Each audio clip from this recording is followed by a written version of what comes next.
Beginner டெய்லராக இருந்தாலும் senior டெய்லராக இருந்தாலும் உங்களை குழப்புற மாதிரியான இந்த விஷயம் கண்டிப்பாக இருக்கும். ஃப்ரண்ட் பீஸ் வந்து பொதுவாகவே நம்ம மார்க் பண்ணிடுவோம்.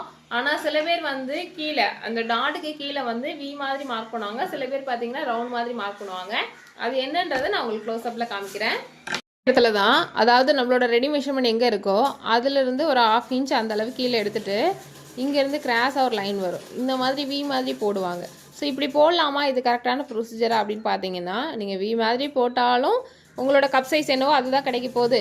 நீங்கள் ரவுண்டு எடுத்தாலுமே உங்களோட கப் சைஸ் என்னவோ அதுதான் கிடைக்க போகுது. ஏன் அப்படின்னா இந்த டாட்டை வந்து நம்ம என்ன பண்ணுவோம், மடித்து ஸ்டிச் பண்ணிடுவோம். பார்த்தீங்களா, நம்ம எக்ஸ்ட்ரா விட்டாலுமே இந்த இடத்துல நம்ம இந்த மாதிரி மடித்து வந்து ஸ்டிச் பண்ணிடுவோம். ஸோ இப்படி பண்ணுறதுனால என்ன ஆகும் அப்படின்னா, உங்களுக்கு அந்த வி மாதிரி எடுத்திருந்தாலும் சரி, ரவுண்ட் மாதிரி எடுத்திருந்தாலும் சரி, உங்களோட கப் சைஸ் என்னவோ அதுதான் இந்த இடத்துல கிடைக்குமே தவிர, இந்த வி எடுக்கிறதுனால கட்டிங் போடும்போது பார்க்க அழகாக இருக்குன்ற ஒரே விஷயத்துக்காக தான் அப்படி பண்ணுறாங்களே தவிர, மற்றபடி அதனால் நமக்கு கப் சைஸில் எதுவும் மாற்றங்கள் வராது. ஸோ நீங்கள் உங்களோட கட்டிங் வந்து எப்படி இருக்கணுங்கிறத நீங்கள் தான் சூஸ் பண்ணிக்கணும். ஸோ இந்த விஷயம் உங்களுக்கு கிளியர் ஆகிருக்குன்னு நான் நினைக்கிறேன். இந்த மாதிரி உங்களுக்கும் பல நாள் பல டவுட்ஸ் இருந்திருக்கலாம்.